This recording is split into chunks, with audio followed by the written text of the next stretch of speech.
2023 is in full swing, and believe it or not, we're halfway through. So, like we do every year, we take a look back at the first half of the year and talk about some of the best games so far. Keep in mind, these aren't just like the personal choices of the GameRanks team. These are big, massive games that reviewed well, sold well, were generally received well, or even some that came out of nowhere and kind of surprised people. Just the games that were in the conversation. So we got 10 or so to talk about. It was really hard to narrow it down to 10 with number 10.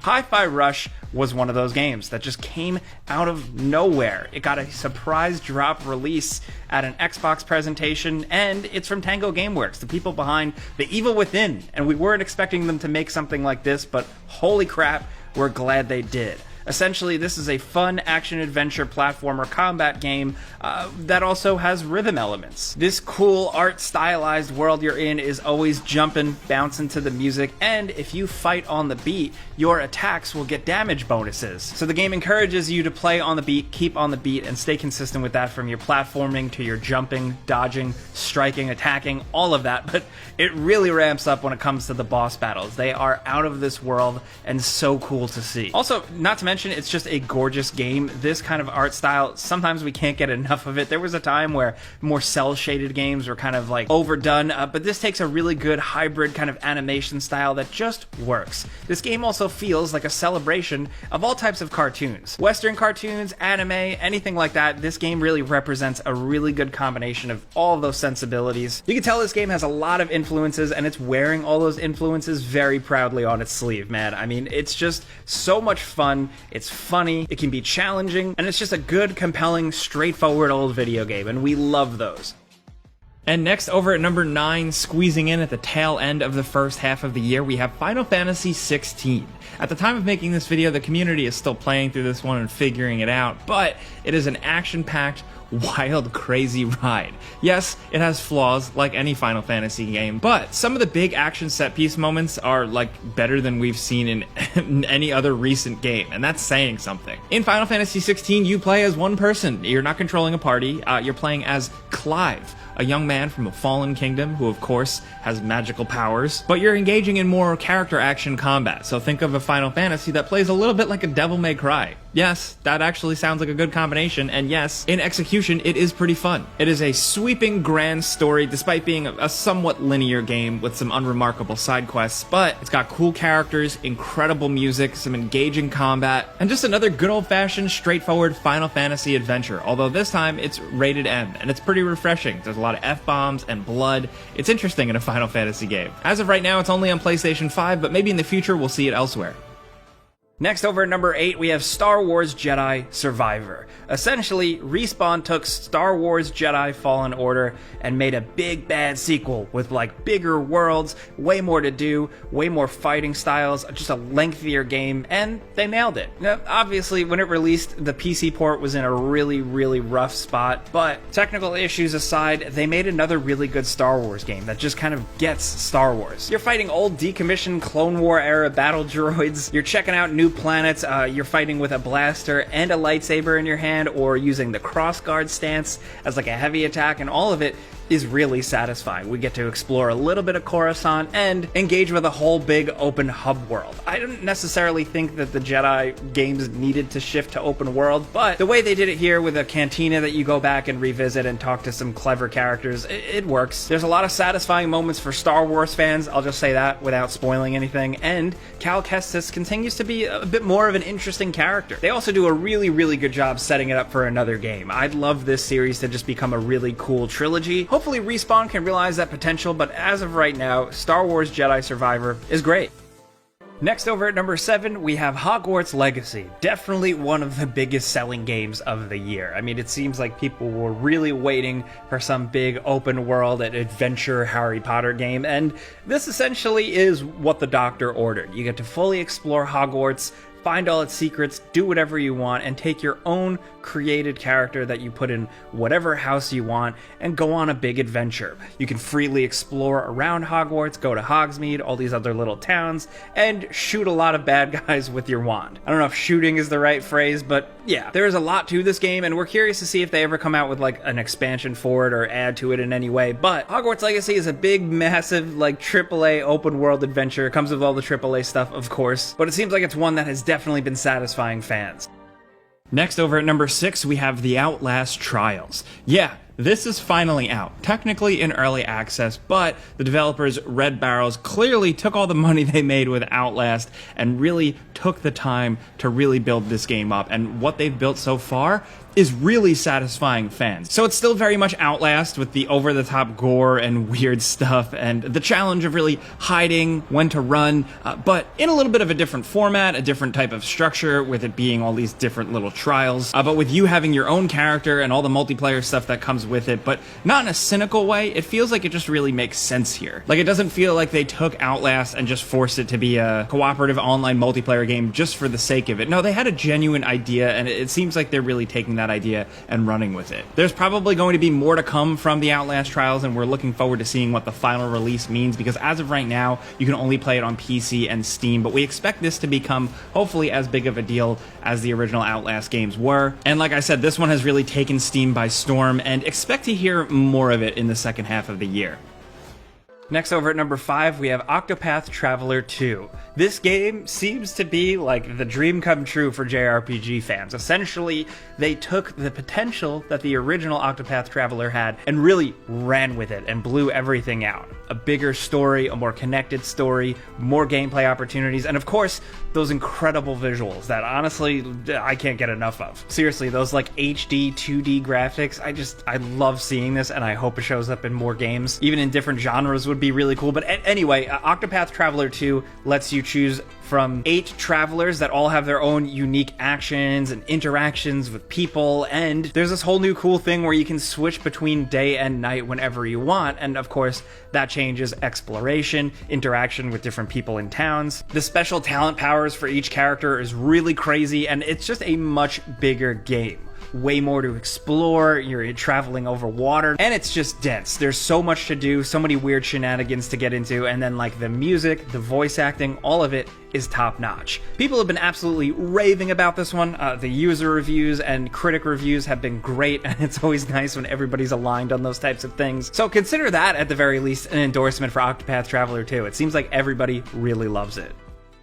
Next, over at number 4, we have the Resident Evil 4 remake. Yeah, there's a lot of remakes and remasters and stuff, but the Resident Evil 4 remake really seemed to nail a good balance of changing things up, shaking things up here and there, but still really preserving the core of what the original Resident Evil 4 was. There's a little bit of a shift in tone, there's way more depth to the character and the performances, there's a couple of more side diversions and things to keep you busy, but ultimately, you're still going on this adventure with Resident Evil 2's Leon S. Kennedy, way more of a badass this time around, as he has to rescue the president's daughter and get into a whole bunch of weird shit. It is a descent into madness, it is a trip into literal crazy town, and there's a reason why the original Resident Evil 4 was loved by so many people, and now that Capcom nailed the remake, even more people can see why this series is so great. Obviously, this is one of the weirder games in the entire franchise, but it's also one of the most beloved. The combat is fun, the world is moody, there's a lot of tension, but so many rewarding and cool and over-the-top moments. Like, this game really packs a lot of different things in it, and I think that's why it satisfies so many people. The big question is, what is Capcom and Resident Evil going to do next? We don't know for sure, but if we're talking about the first half of this year, maybe we'll hear something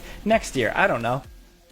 Now, down at number 3, if we're talking about Capcom wins, we also have to mention Street Fighter 6. Street Fighter 6 does seem to be a success for the fighting game community, for general casual fighting game fans. It was incredibly well received, from the lead up before, the tests, the betas and everything, to the final game.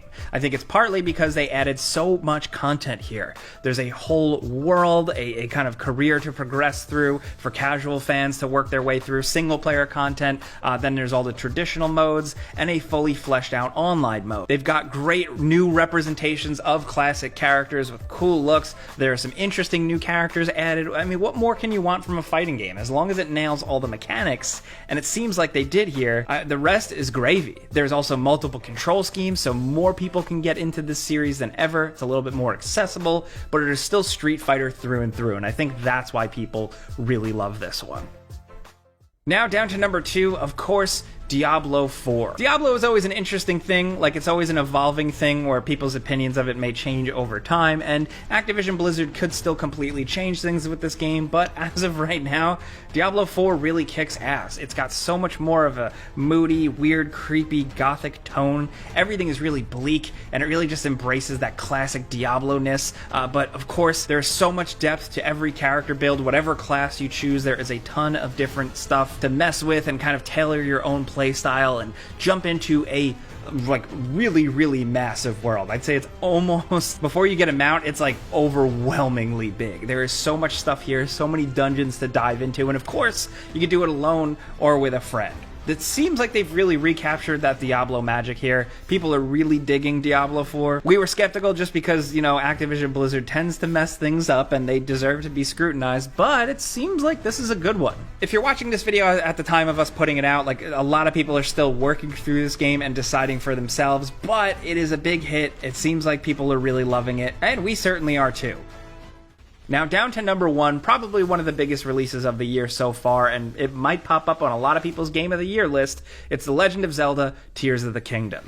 This is just a bigger, crazier version of Breath of the Wild, and I don't mean that as a bad thing. Tears of the Kingdom is absolutely immense, from a whole level of sky islands up above Hyrule to the depths below Hyrule, a whole massive cavernous area to explore. This game is bigger in so many words, but also mechanically. Puzzles, environmental interactions are all so much more complex now thanks to the ability to build stuff, a bunch of different new abilities, to really mess around with the physics system and experiment. They really took some of the stuff that people were doing in Breath of the Wild and ran with it here.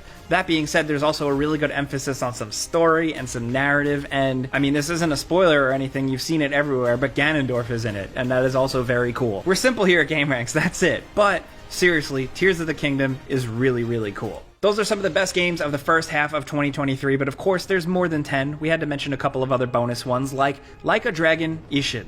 This spin-off of the main Yakuza or Like a Dragon franchise is really cool. Throwing it back to a much older time in Japan's history, with new characters, new fighting styles, and swords. I mean, come on. Then of course also Sons of the Forest, released on PC, and it seems like people really dug it. It's not the longest game by any means as of right now, but people have been waiting for a new Forest game for a long time, and this one finally dropping in early access definitely was a big deal.